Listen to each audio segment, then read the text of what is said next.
Hello, good morning from Denmark. Is it 11? Yes, yeah, So yes, it's good morning. not good morning, almost noon. Uh, I hope everybody is fine.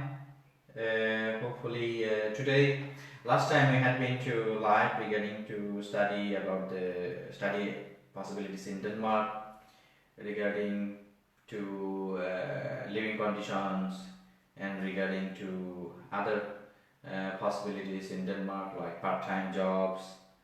And today, basically, we are here to talk about to different study possibilities in Denmark, and moreover to how to apply for to study visa in Denmark, all those and all others practical matters like scholarships, all those stuff. So it's me, it's Bikash from Global Turn and Admission Portals, and with me is my colleague. Yeah. I can introduce. Yeah, so my name is Dorcas and I come from Kenya. Kenya is in East Africa and I'm a student here in Denmark and I'm doing my internship right now with the Global Time admissionportals.com. That's where I've been doing my internship because I'm in my final semester. So I'm here with Bikash and we are here to tell you about the things that he has talked about. We are here to tell you about the admission process, application of visa, scholarships, daily life, like jobs. If those of you who have spouses or children, the possibilities of coming here. So all this is what we'll talk about, but also you'll be able to ask questions because maybe you will not be able to talk about all that, but if you ask questions, then we can answer you. Mm. Yeah. That might be we can also answer directly right now. Yeah. If we see it is appearing, and if it is not, then of course we will answer you back afterwards. So, Dorcas, you could tell me the experiences to studying in Denmark, for example. How how do you feeling about to study in Denmark? Is it a good place to study, or Yes, yeah, personal that's experiences? from my personal experience because I've been studying here. Like I'm now doing my second degree, sort of. I did my first one 2 years, like 3 years ago, and then I started again a top up. So I can say the Danish education is very good because it is more practical as opposed to like from Kenya where I come from is more theoretical. So when you're taken to go and do what you've been learning in school, it's somehow like it becomes difficult. And that is why some employers back in my country, they always ask you for another experience. But here in Denmark, you are gaining experience as you study. So that, for example, you work in class and then you are taken to the real company to go and do some experiments or to go and do some marketing research. So when you get out of class, you are ready to work. You don't need more experience. You're already experienced, and you can. For those of you who even want to start their own things, like own companies, you have the hand-on experience. You have all this knowledge and the skills. So that is something very good about the studying here in Denmark. And then also, like when you are studying here, the teachers, the lecturers, like they're just like us. It's not like they're so special. You just call them by their names. Yeah. Something like You don't have to say sir or no, professor. professor. No, you don't have to say that. And they also they give you the chance to experience to explain yourself. You know, you can come back with you can come up with a concept, and then if it's so interesting, it can be adopted. You know, so it's not like the teacher that knows everything. You can also come up with something, and then they say, "Oh, wow, that sounds nice. We didn't see it that way for a long time, but now we can adopt that." So this really encourages you to, yeah. So. Definitely, actually. While I was studying, also it was the same for me. It's beginning. We used to say in Asia, especially in Bangladesh or in India, sir, or madam. Yeah. But you can just say to the teacher. It's like very friendly. Every one of them. Yes. You can just say their name, hey, Jacob or John.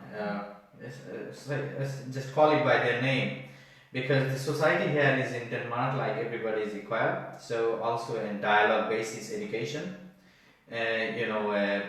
it's like one to one, and also like the dialogue basis. So you have to always participate in the classes. So it's very important if you want to have a high grade. So you have to participate in the classes, because while most of the how to say dialogue is happening between the teachers and you about the different kind of business cases, and sometimes many different companies coming around to the universities in Denmark, and then they participate in the class discussion event. So the education quality in Denmark is really high, I would say. Many of the time, of course, you have to go back to your home, and then you have to prepare your home exercises. But it's most of the exercises that you can do if you want in the classroom actually. So it's very important that you come to classes and participate accordingly. If you compare to Denmark, Danish education, I think is Europe. It is one of the finest place to study, and I would say regarding the people have a very high sense of humor in Denmark, and of course it is the there's a time, I think back in 1 year ago, it was the most happiest country, and it is still it is. And of course that because people, it's not a collective society, it's an individual society. So they do small things, and they are happy. So if you really want to be happy, and of course, so maybe you can explore Denmark. And of course, can you talk about the safety about the girls in Denmark? Like, how do you feel safe in Denmark? Yeah, in Denmark is for example, like where I live and study is like I have to wake up at 3 and leave the house at 4 and walk to the train station. And you are safe, you are sure nobody will attack you. You can be walking 24/7, but nobody will attack you. It's a very safe place. And people are friendly here, they're really always willing to help. And then one thing also is like Danish people, they speak, when they hear that you can speak English, then it's really good, because then you don't need to, you just start speaking English and they'll be ready to help you. They're always more willing to help. So you not feel like that isolation. Like I know places that where you go, you have to learn the language of that country before you can integrate. So yeah, it's very easy to integrate, especially if you can speak English. And it's a very safe place. And it does. And here there's gender equality. It's nothing like now we have girls and boys. No, it's about what you express. They will not grade you based on that you're a woman. I can even say that the women are given more opportunity than even the men. It's truth to be said. So it's a very nice place to be. Yeah. So. Yes, definitely. Yeah. So I would say also this is a best place. The innovation. Also the innovation hub. There is a lot of big companies. Take startup if you are studying, like if you're going to study like computer science, or maybe the business, or maybe electrical engineering and automation engineering. And also it's becoming very high tech or robotics. It's becoming it's basically an innovation hub. There are many new companies coming. So if you are really tech savvy, or if you really want to do something new, even you want to start up your own business, I think this is really a great place to start up here. And to start up a business here is really easy. You can see the statistics of the different the different countries, how easy to doing business in Denmark. There are many big companies here, especially from USA and all those big countries. They actually set up their, the headquarters in Denmark. Yeah. So you could say it's an innovation hub, number one, if you would like to do something with innovation and also tech world, and also if you want to study some kinds of different engineering, there's lots of different opportunities to the job in Denmark if you're an engineer. But of course, if you study in marketing, or if you would like to study in business area, then definitely we would suggest you to come immediately and start the language, because if you don't have the Danish language, then you might have the job in international company if you speak English, but it's always recommended for us to, once you come to Denmark, then you should start immediately the Danish language. Yes, yes. You have to pay a little bit of amount of money. Even some of our partner universities in Denmark, they just help you to come into the university and teach you the Danish language, because they have some contact with the Lærdans or some other commune. They will help you to learn the Danish if you come to Denmark, and it's also help you to integrate into the society if you learn more better Danish. So I would suggest just come to Denmark, and if you study business or even in IT or engineering or medicine, biotechnology, whatever the courses you're going to study in Denmark, but start immediately learn Danish. This is also very important to get a job afterwards, after you become a graduate. So in Denmark you have basically there are two kinds of study program. One is the UK America. You will study the UK American based study program in Denmark, where you will get a 6-month extra post study work permit. It's where you can apply, trying to get a job in different companies once you're graduated. And then also another Danish program. If you complete a master's program in Denmark, then you will get a 2 years post-study work permit, where you can, it's a settlement basically, that where you can find a job during this time. So there are different opportunities to get settled down, and also we can talk about regarding a little bit about scholarship. How does it work in scholarship in Denmark once you the scholarship, as I know, there are two types. There's that scholarship that you get immediately you apply and you get admitted. Then you can be lucky to get a full fee waiver. That they pay the whole amount of your tuition fee. Like those are especially those who are coming to do their MBA, their masters. They can get full scholarship. And it can be a scholarship, and also it can be in form of some stipend. They can be giving you some monthly, like money for your upkeep. So that is enough for you. But on top of that, you're also allowed to work anyway. So you can get the full scholarship or a tuition waiver. Or in another way, like me, for example, I had to pay my first semester tuition fee, and then they check how you performed. If you perform so well, you're getting good grades, then they will give you tuition fee for the next semester. So that one also, it can come as a whole package of the whole tuition fee paid for the following semester, and also they can give you the stipend, the little money that you use for to paying your rent and for buying food and your upkeep. And then that's for that next semester. And then again, after that semester, they will evaluate again. If you perform still well, they'll still give you another scholarship. Right. So this is basically you got a scholarship by performance base. Yes, right? yes, performance the merit based. Yes. So, but there are also different other scholarships, like diversity scholarship. Like if you are a student only from those specific country that nobody is applied for that scholarship. So there is also the diversity scholarship. So there is merit scholarship, and there is also how to say that before you come to Denmark, also you can get a scholarship. That is basically in the master's level, but that is basically purely on your CGPA, and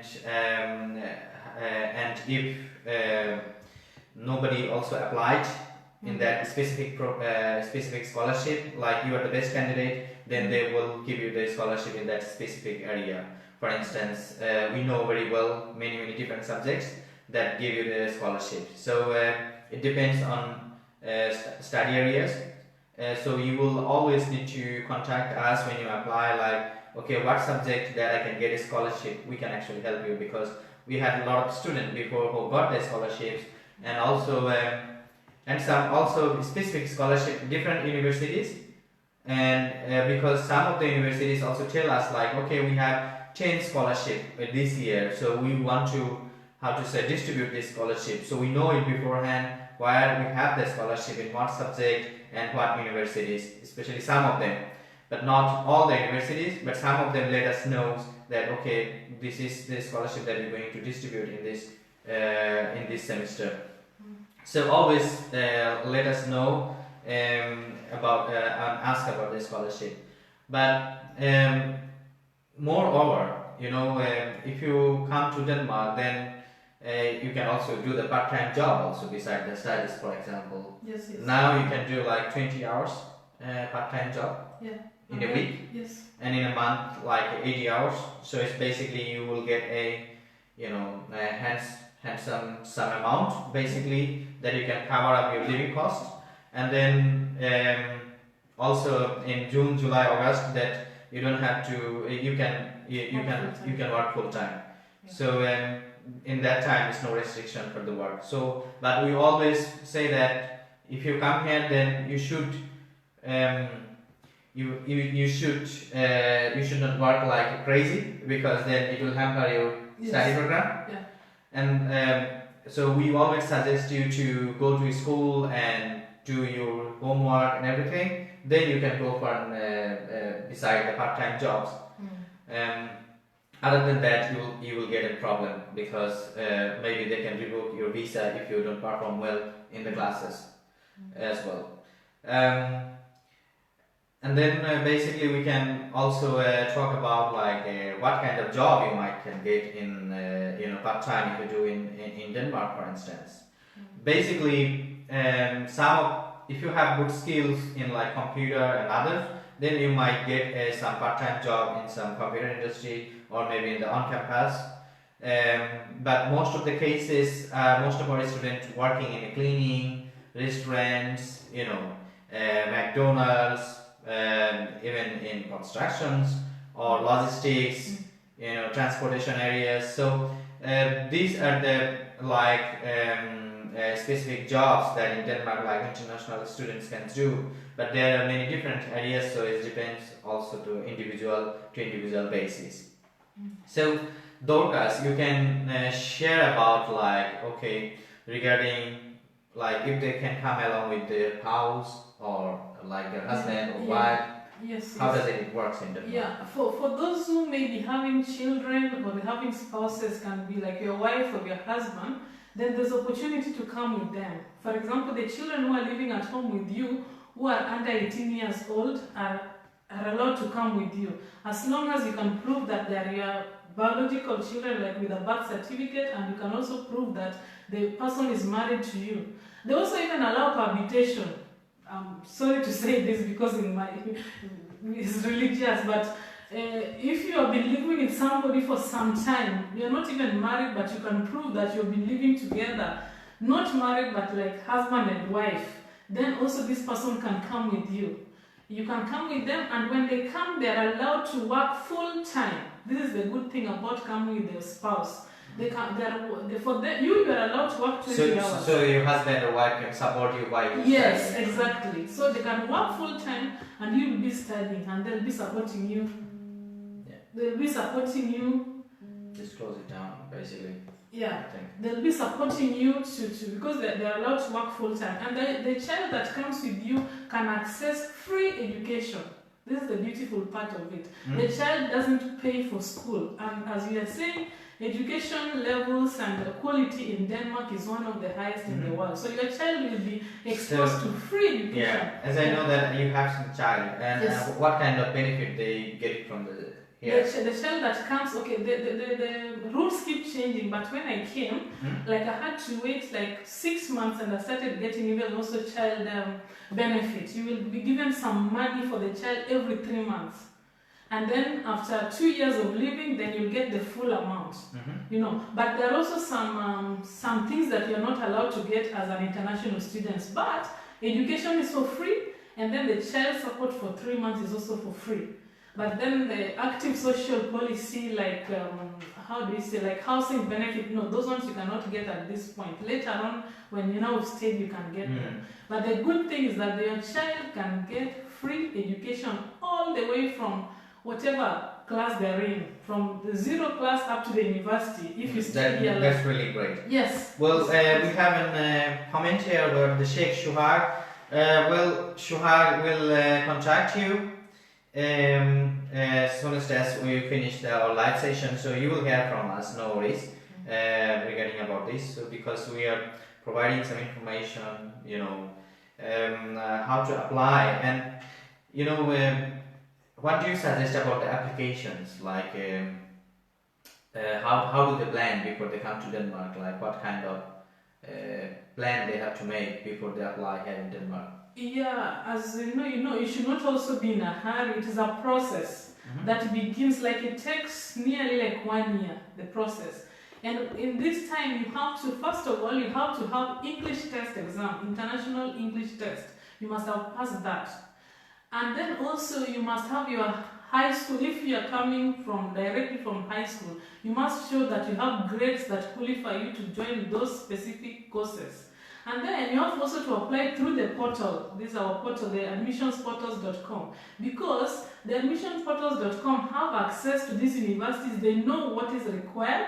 They will check your documents, and when we check your documents, we will be sure that you qualify. So you can be almost 100% sure that you get admission. Also might be that you can just send an email with your documents. So basically, we'll have the direct access to the universities. So we will evaluate the documents with the university counselor, and we have like more than a year of experiences to evaluate the documents. About 12-13 years of experiences. So we will exactly tell you, or from the university will exactly tell you, okay, if you're going to be accepted or not, because we know exactly what are the documents requirements, and we can also help you to, how to write a motivation letter, for example, because motivation letter is also very important in Denmark. It shows like what are the real motives for studying in Denmark, So, the few things is very important to study in Denmark. One is like the English requirements, but if you are from English-speaking country like Kenya or some other countries, you might not need a IELTS or PTE test. But if you're from Bangladesh, or if you are from India or from Nepal or some other countries, then you will need an IELTS test. And most of the case is nowadays is basically 6.0 to 6.5. It depends on to the study program and to the universities, and so it's very important. And then we have some specific university, for example, like the MBA program. If you would like to MBA program in Denmark, then you must have to have like a bachelor degree from any background. Basically, it could be from science, or it could be from IT, or it could be from engineering, or it could be from business. But then you have to have working experiences, managerial working experiences, because the MBA require the managerial working experiences in Denmark to study. And what does it mean by managerial working experiences? Is that you have been working maybe in like sales manager, or maybe the business development manager, could be a marketing manager, or could be some other managerial post that you have to have at least working there. Maybe you have been supervising a team, or implementing different strategies. So that kind of working experiences that you need in order to get into the MBA programs. But we can tell you more about it once you send it your documents, or when you contract with us, because it's very case-to-case basis and applicant-to-applicant basis. So within this time, we have recruited hundreds of students from different countries. So we have tremendous experiences to recruit different students from different countries. So just hit up your email, and then we will evaluate your document instantly. That's also one of the reasons why we are here today.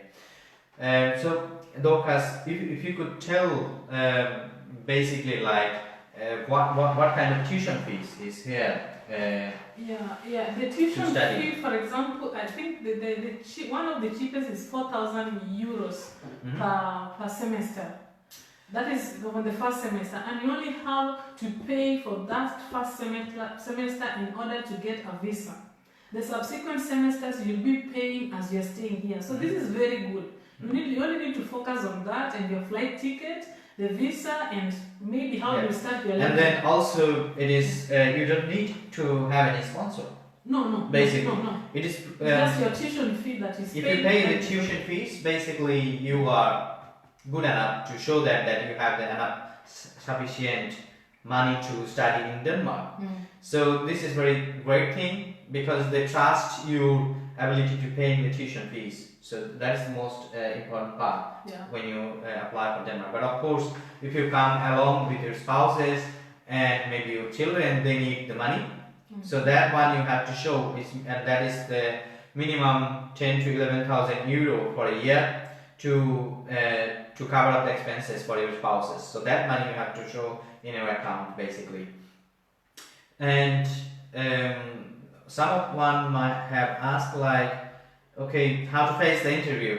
Well, that is very case-to-case basis, how to face the interview. But most importantly, they would like to see what kind of English that you have. Do you have the enough English?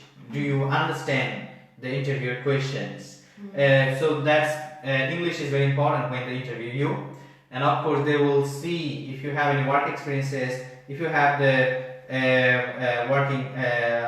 working experiences. You know? Yeah. So this is very important that if you have the right working experiences and you and you have been working in that company, what kind of job responsibilities that you had, and then they might ask you like, okay, if you have why you have this study gap, for example, and they might ask you the different question like why do you coming along with your spouses and how they can help you, do you have enough finances, and there are a lot of different issues like why is your grade is this time is bad and why is your grade is this time is up, and they can ask you regarding specific projects that you might have studied in specific areas in your while you have been studying in your home country, and they can ask you different aspects regarding your personal life, regarding your the motivation to study in Denmark, regarding the finance, regarding your spouse. So there are many different kind of questions they might can ask, but definitely if you come along with us, we'll help you for the preparation with the embassy, so that it can be useful for you to study in Denmark and get the visa basically. Yes, and to have the residence permit. And it's also important to add that some of the questions that they ask them in some specific manner. So it's also very important to remember to say the truth. Because they will ask you, have you ever traveled to Denmark? And some people are always advised to say no when you know you traveled. They already think that you're lying. Yeah. So if you've ever traveled, just say the truth, I've traveled. And do you have any relative, any person who is your relative in Denmark? It's good to say. It will not hinder anything. It's just good to say, because for example, they ask you if you have relative and you say you don't have relative, and then later on they discover that sometimes they ask when they already know. Or sometimes they discover later on that you have relative but you're saying you didn't have. So they will sense that you are not honest. So that reason alone can make them say no. Yeah, definitely. Yes, definitely if they ask you, have you traveled outside of your home country, or have you traveled outside? It doesn't mean that you traveled just recently, or it doesn't mean that you traveled just before, long time ago. So if you say, might be you have been traveling in neighbor country, like let's say if you are from Bangladesh, maybe you have been traveling to India, then or Thailand or Singapore or Malaysia, for instance. So you could always say, yes, I was traveling in this time, or maybe I have been in Europe for this time to this time, or I had been to USA to this time, or I had been to UK for studying in this specific programs. So you have to say the truth. So it's very important, and then to understand. Okay, not recently. Sometimes they ask like, have you ever traveled recently? It's a very tricky question. So you might think maybe for 1 year or 2 years ago, but it's not that. It is your entire time of your lifetime basically while you have traveled. So you just say that, okay, I had a very good experience about traveling because it shows that you have also cultural understanding Yes. of the different countries as well. So it's a positive thing, I guess. And another thing also, for example, as you are saying, that when you get admission later, you can either come together with your spouse or they can join you later. So there also is also very important. If you have any child, even if you are not married, and you think you might want that child to come and join you later, it's also important to mention that you have that child. Because if you say you don't have that child, you cannot come again and say I had this child. Yeah, that basically works for the Kenya and all other countries. Yes. Definitely. You have to, because then you cannot just come up again and say, oh, why didn't you say it when we asked you? So you have to say everything that they ask you, especially. Don't start saying things they didn't ask you for sure. But when they ask, say the truth. Definitely. Yes. Because this is Denmark is very much trust-based society, Yeah. so it's important when once you come here, it's also you how to say develop a trust, and people should know you that you are an honest person and trustworthy. Otherwise, everyone will avoid you in any places. You will not have the job. You will not have the you will not have the connections. People will not group working with you because you are dishonest. So it's very important that you are very much honest yourself and never lie to any people once you come here. Yes. So this is like some social truth. I mean, you say that we will take another day like the culture in Denmark. Not today, since we have been talking about the how to apply for the visa and also the part-time jobs and the living conditions. It's basically so. Dorcas, can you please explain a little bit about like how much costly or how expensive to live in Denmark with this for as a like individual student, if you're an individual student, or if you come with a family, what kind of spending limit could be? Yeah, I think from experience, I think if you are not a party person, if you like cooking from home, then I think it's more cheaper than if you are a party person, because with 1,000 euros per month, that is more than enough for one person, especially if you are going to cook home, because housing is about 400 euros to 500 euros. That will leave you with another 500 euros.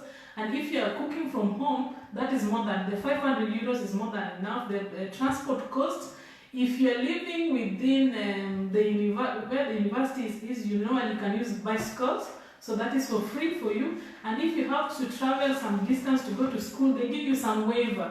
For example, if normal cost is like 100 euros, you might pay only 30 because they have something called the ungdomskort, like the young people's card. So this makes it even cheaper for you.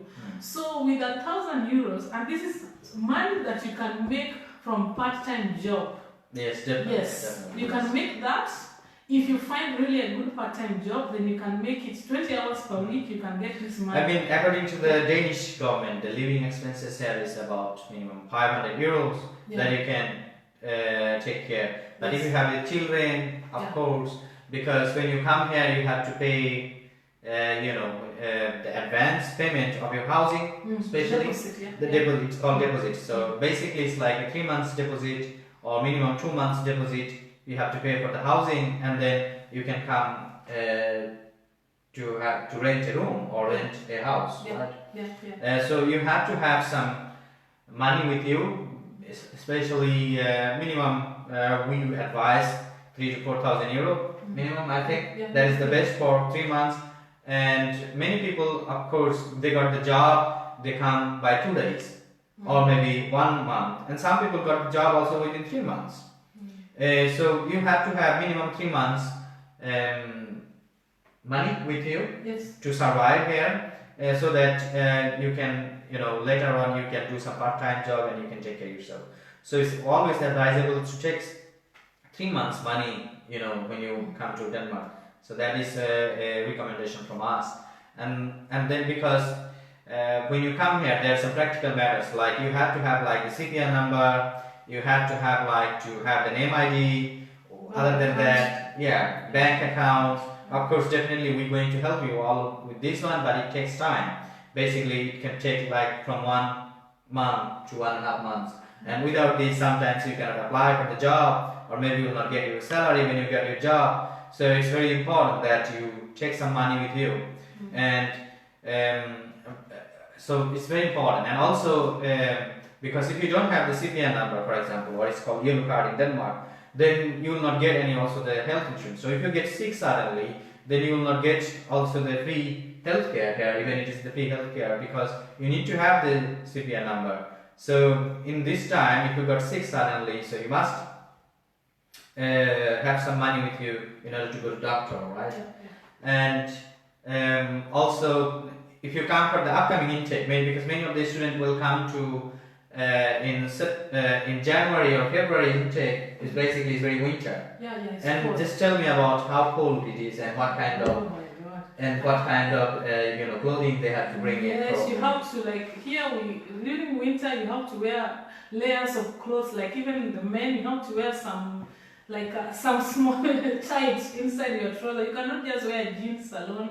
So you must also have heavy jacket and a sweater inside it, because and even a shawl, some things. But these ones, I can say that you can get them. We have something here called Genbro, second-hand shops.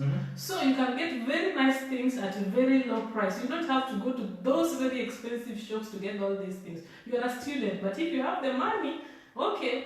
But when you come here, you have to find where there are these second-hand shops, because they sell nice things at low price for students. Yeah, it's always advisable that you use the second-hand shop, because if you buy something new, it's very expensive, and also all branded. So it's basically, as a student, it will be hard for you. So buy the bed, buy what's called the furnitures, also the kitchen things. So it's lights, whatsoever. So it's basically you can all find it from the second-hand shop, and you could you could just save a significant amount of money and your expenses because you are new here. And of course you can bring something with you when you're coming to Denmark at the beginning, so it's very important. Let's say regarding the visa and the residence permit. Well, we have recruited many students from the different study program over the last 12 years, and until now we have the visa ratio about more than 98%. So very rare case we have the visa rejection or the residence permit rejections. So as long as you have the right motivation for study and you get the admission letter from the university, most of the case is you likely to have the residence permit.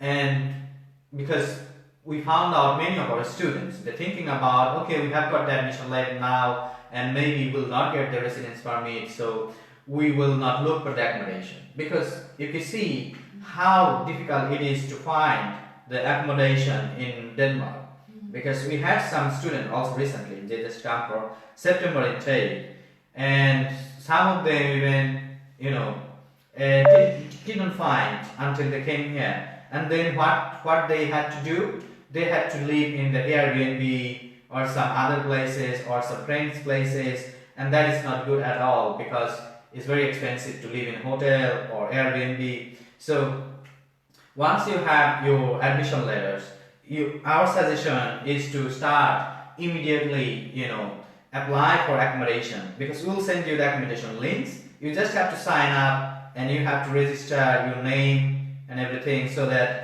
by the 2 or 3 months time that you have already in the system.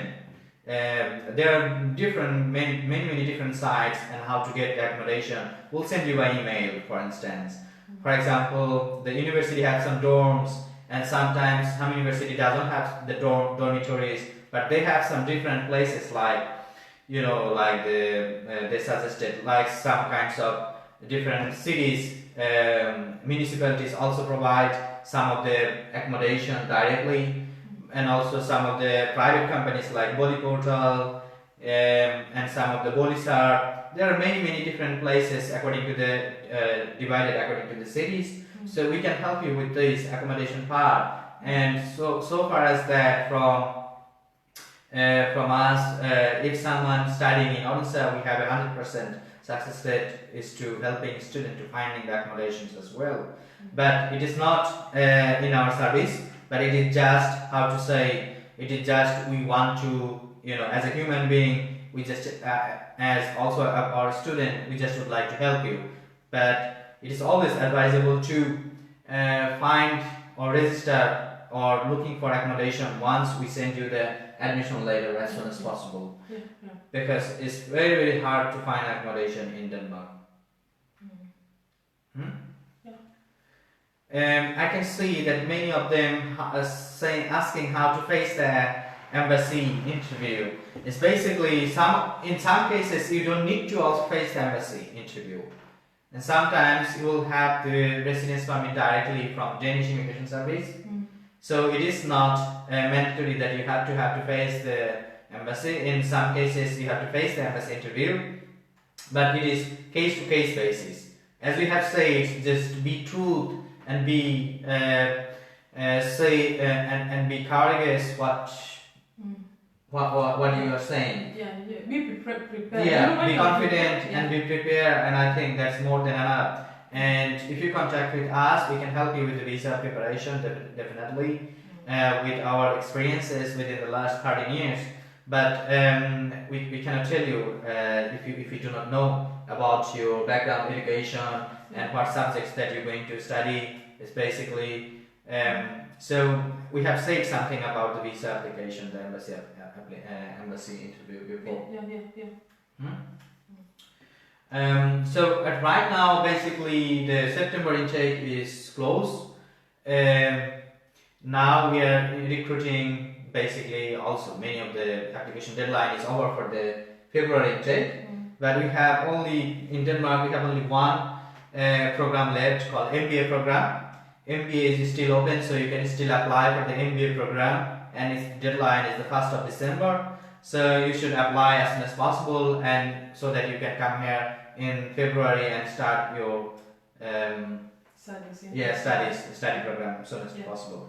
But keep eye on our the study portals and also our website or maybe our Facebook pages. We are keep you updating about the upcoming intake because the upcoming intake is also starting soon. So the most of the time, some of the universities have the deadline will have the December last, and some of them has the January, some of them has the March, and some of them will have the until May application deadline for the September intake. But the more earlier you apply, the more better you can prepare yourself, and likely that you should be able to get a residence permit. Exactly. So just plan ahead and apply if you're ready already. Don't wait. And sometimes you might don't have the IELTS test, but you are going to sit for an IELTS test. So just send your documents, you will apply, and then we'll say to the university, okay, the IELTS would be provided later on. So it's also is possible. So don't hesitate to apply. It's very important to apply. Yeah, and they should also prepare passports. Yeah, you cannot come here without a passport, and in some countries it takes a long time to get a passport for yourself. So it's good to start. The part of the preparation means looking for passports, and then also because you're coming here as a student and you can find a job, it's also good to look for a driver's license. Yes, it's cheaper, but yes, if you have a driver's license, you just upgrade it here, it's cheaper. But if you're coming to learn your driving here, it is more expensive than you think. So it's good that you come with your international driving license or just from your country, then you upgrade it here. This will help you to get like these cleaning jobs. Because sometimes you have to travel to places, you will be sent to places. So regarding the passport doctors that you have said that if you just look at, if you are going for a study program for 2 years, look if your passport expired by 2 years, because you will have the residence permit about 2.5 years.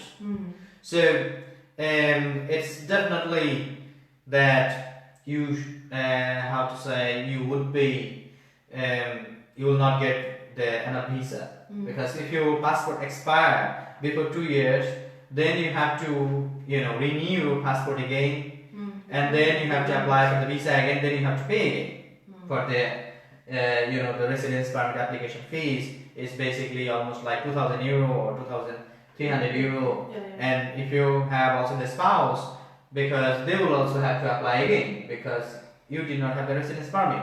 So it's a huge amount of money. So look at our suggestion is look at your passport and see if it is like minimum 3 years from now you have it. Yeah. 3 to 4 years Yes, yes. minimum, Yeah. the extra you have it in your passport. Yes. Right. Yes. That's very important. Yeah. Yes, and regarding the study gap, probably many of the students who have the study gap. So, well, study gap is also accepted, but not all the universities. Depends also the study program to study program and university to university.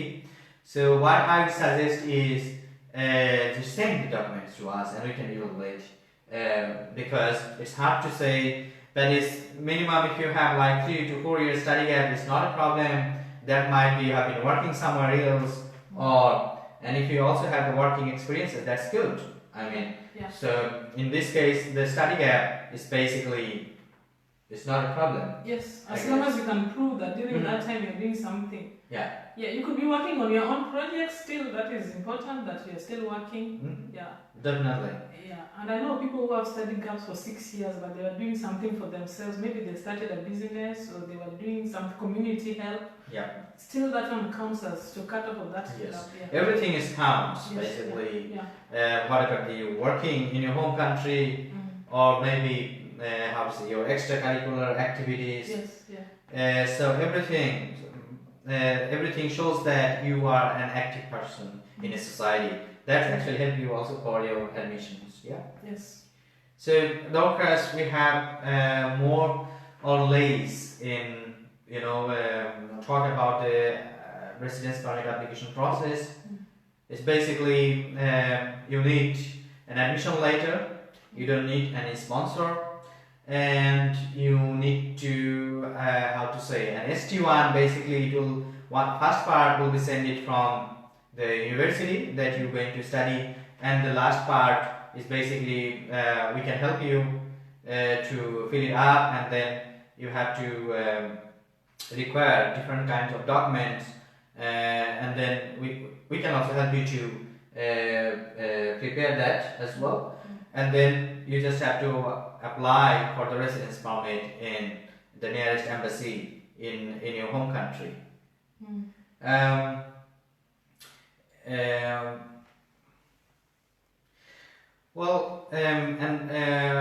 And then what will happen is after that applications you have to also pay the BFS. Is a global service. Basically you have to apply to in your country if you have a BFS, or if you have the Danish embassies out there. You have some charges. It's basically about 2,300 Danish kroner for Danish immigration service, and then also the embassy in your home country. So it's about 400 to 500 euros that you have to pay, and this basically most of the time is non-refundable. So you have to apply in that way. But we can help you with this. If you have any more questions specifically, you can just write us. We will let you know about that. And Mr. Akas is saying that can I apply an MBA course with the 6 score? My major subject is in accounting. Yes, you are in good shape since you have the bachelor in accounting. That means you're studying in business, so that will give you some extra point. But we have to know if it is 6. But normally the requirements is 6.5. But we can give you an exemptions. It's because maybe if you have a good grades. So we have to see if you have the good grades in your bachelor level in accounting, and then also if you have some good working experiences, and then what have you doing since long? Like are you trying to improve your English by these times in order to study the MBA program? So you might be accepted, but send your documents to dk@denmarkstudy.com or contact@admissionportals.com. We will come back to you. Yes. Dorcas, anything that you would like to say to them? Yeah, what I would just like to say to you is that we cannot judge you from what you are just writing here. Yeah. The thing is, go to the admissionsportals.com, create a profile, upload your documents, let us check them, and then we'll contact you, and do it on time so that you have time to prepare for all these things that you're talking about. So I think that is the best way. Be proactive. Don't wait until the very last minute. Right. This thing is for free. That is the beautiful part of it. That's just uploading your documents, and then we'll respond to you. And this opportunity is hard to come by. Many portals they charge, but this one is for free. So take your time, do it on time, get the answers, and then work on it. At least you will have some time maybe to work on it if you do it now. No. So just don't be writing. We It's have good one. to ask here, Yes. but also it's good to upload the things. We have Mr. Akas is asking, okay, regarding the visa and residence permit. Well, maybe you have missed some of our point that our visa success ratio is over the last 13 years is 98%. What does it mean is very rare case we have the residence permit refusal, because if you have the admission letters and if you have the right motivation to study in Denmark, it's very rare that we have seen that someone doesn't get the residence permit or the visa. So you don't have to worry about the visa or residence permit. Is you have to worry about like, okay, how can I study in Denmark and how can I complete the study in Denmark? And regarding the quality students that we recruit, most of our students have been graduated or got the job afterwards, but many of them also bring their wives or spouses or maybe even the family, maybe brothers. So we have the different, it's case to case. So you must have to, you should not think about like, okay, if I should not get the visa or anything. It is not like that. It's more likely that you will get the visa. Yeah. Yeah, that's true. Yes, anything that you like to add on this one? Yeah, after this, you're still available. You can still write for us messages. And we're always ready to help you. So if there's anything you missed or anything you just want to hear, you can still just message us and we'll respond to you. All right. Yes. Great. I think we have covered most of the time, but keep in touch with us. We'll be live from the very soon from IBA International Business Academy. Within next week, so there will be our program manager with us hopefully, and then you can ask questions directly and you can learn from there a lot of things. So you can also have a look how is the universities look like out there, how is the teachers. So the professors will tell you about the study programs and they will let you know about like what they are expecting from you if you are as a student. All right. So I think so far so good we have covered, but if any questions that you have, you can always ask here or writing, and then we'll come back to you as soon as possible. Okay? Yeah. So thank you for joining with us. Yeah, and share with your friends. Don't be mean. You share with other people so that they tell them to apply. Yes, definitely. Yeah. Yeah, great. Thank you. Have a nice day to everyone, and bye bye.